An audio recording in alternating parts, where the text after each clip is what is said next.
Hello there, this is LEGO Dynasty, and today I'm bringing you guys my review of the LEGO Star Wars Imperial Dropship vs Rebel Scout Speeder.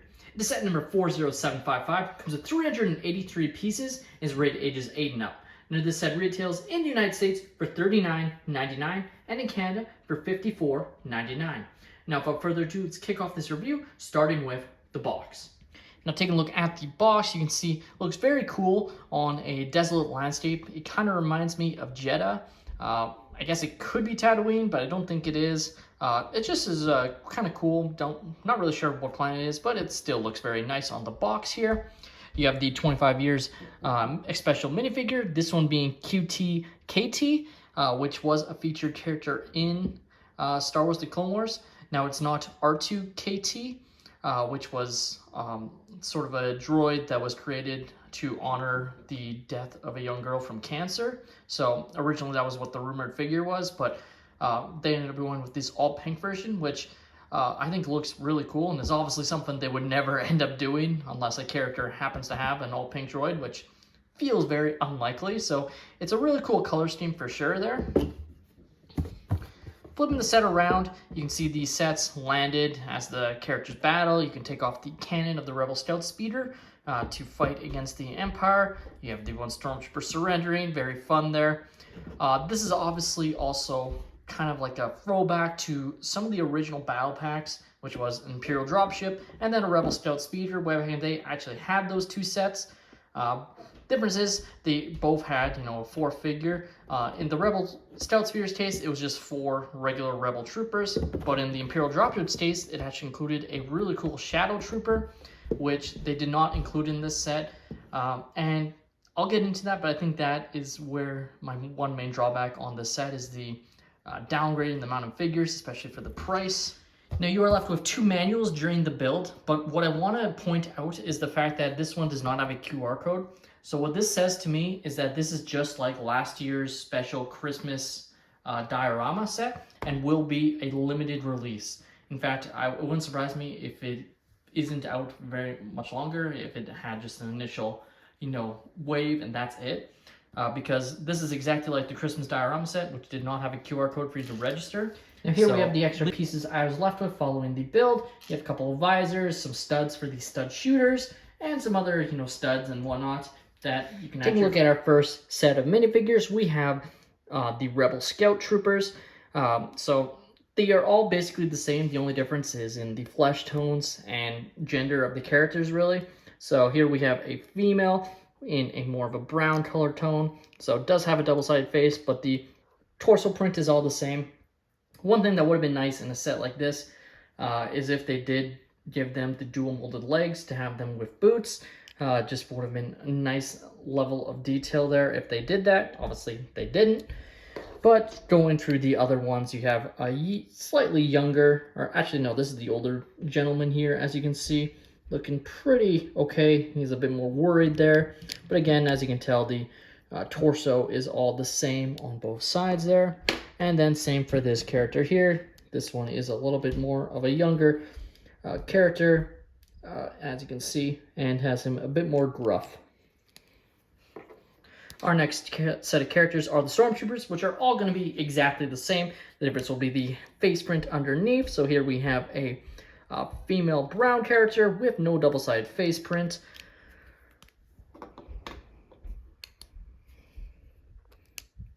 Next we have a male character with a more classic LEGO Star Wars face. I feel like they've used this face a lot.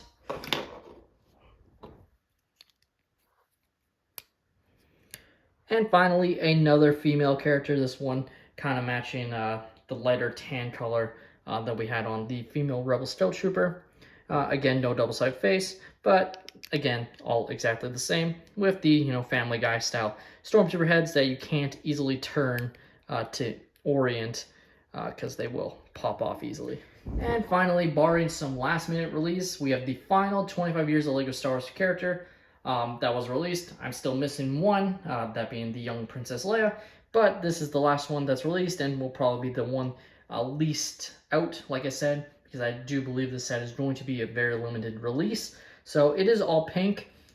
Very, very cool overall. Love the printing detail. My one problem with it is no back printing. Like, it's a special edition figure. It feels like this one should join, you know, I believe R2-D2 and Chopper are the only ones with back prints generally. And it just felt like, you know, it's a special edition figure. They should have just done back printing on it to make it extra special. The all pink color scheme is definitely pretty fun, but, you know, like, it's just pink. Like, I would have liked to see them go the extra mile on the set, especially since I feel like they cut a lot of corners on this set. Of course, again, it has the 25 years of LEGO Star Wars stand that we've gotten on all the other ones. Also has the 2x4 brick, so you can attach them all if you want. So that's definitely pretty nice there. Taking a look at our first vehicle, we have the Rebel Scout Speeder.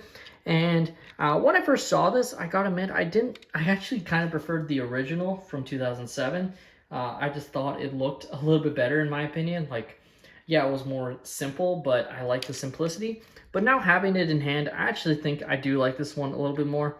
It has some nice detail, mostly through the use of stickers. Unfortunately, there are no special prints. Again, just little things like this, like especially for a set that seemingly is going to be very limited in release, a very special edition set. Just feels like they could have gone the extra mile and printed some of these elements. Because again, it just feels like them cutting corners, you know, cutting out 2 extra minifigures that should have been included in the set. Just little things like that I really bother me, unfortunately. Now, like you saw on the box, you can detach the cannon quite easily, and there's actually some room, so you could technically put your third character there if you want to just have it be a troop carrier, but you have the 2 regular seats for your characters. There isn't really a weapon rack for you to place your weapons, unfortunately, so, I mean, you have these here, I guess you could attach it to. You can have your 2 characters riding on, and then of course you can have the cannon as well, with your character sitting and controlling the cannon, just like that. So that looks pretty nice. I like the cannon shape and design. You can move it up and down, so that's pretty nice. You can't move it side to side, unfortunately, but then you do have the additional stud shooters, which function as usual. You know, you just click on the back and they will shoot out, and then generally you lose your studs. That's why they give you extras, so definitely nice there to have all that. And it looks really cool. Like, I think this design of Scout Speeder is definitely really good, like especially compared to like the most recent Star Wars Battle Pack, Clone Trooper versus Battle Droids Battle Pack. Like, these builds are definitely superior to those. I don't know, it feels like because they downscaled it, because on the previous design you could fit all 4 Rebel Scout Troopers, so they shrunk it down. They felt they didn't need to include a figure, or a 4 figure for the Rebels, and I just disagree with that. I think it would have been fine to have another character. In my opinion, it should have been Rebel Friend. You already had the red tunic with the special edition 9 figure. Could have just reused that for this character to be a Rebel Friend. You know, obviously a reference to LEGO Star Wars The Complete Saga and the original LEGO Star Wars game. Just feel like it would have made a lot of sense to include that as another special figure.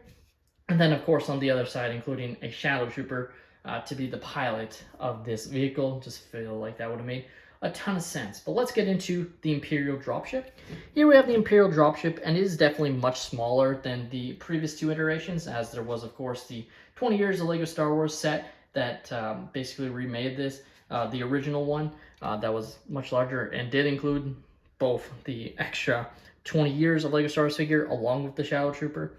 So I don't have a problem with them downscaling the set. I just feel like because they downscaled it, they said, oh, we only have room for 3 characters, so we can only include 3 Stormtroopers, which I just feel like is backwards way to look at it personally. Like, on the box, you have, you know, 2 characters fighting while there's room on their ships for the 2 characters. It just feels like they could have easily done that. The design itself is pretty nice. It utilizes some more stickers for the Imperial emblem, which looks pretty nice, along with right here and right here on that side. You have more stud shooters, which again, very easy to use. You just press down on the back to shoot it off, and generally will lose your studs. And to refill your studs, all you do is click it back in. Now there is room in the pilot seat. As you can see, there's actually quite a large gap for you to fit your figure in. And then you can close it up. Now, you do kind of have to move the character's hands up, because if you have them low, it won't be able to close. But if you have them at least slightly up, you can then close it. So that's something to keep in mind there. And then on the back, you again have room to place your characters on the back of the vehicle to have them, fly into battle, essentially. It looks pretty cool. Definitely a nice design of a dropship. And the one nice difference is there is actually a nice weapons rack for you to place your weapons, like so. There's only room for the 2, so your third one you'll generally lose or not have a spot for, unfortunately. So it kind of makes more sense to just have your 2 stormtroopers hold theirs and then just place the third one there, but that's fine. Now, the only other thing that is a feature is the fact that you can actually slip out the dropship part that has the weapon rack and the stormtroopers. So just like that, there's just a little clip inside there that it sits inside. So, and to place it back in, you just re-click it in, and it actually knocked off the weapon, unfortunately, just getting it attached. So I guess it works okay as a feature, but probably could have been a little bit better designed. But that's just the nature of them downscaling the set, that there's not a lot of room there. So that'll probably happen whenever you pull it out and then reclip it in, just because it rubs against there, as you can see, and pops off. Another LEGO Star Wars set, and unfortunately another LEGO Star Wars set that is overpriced.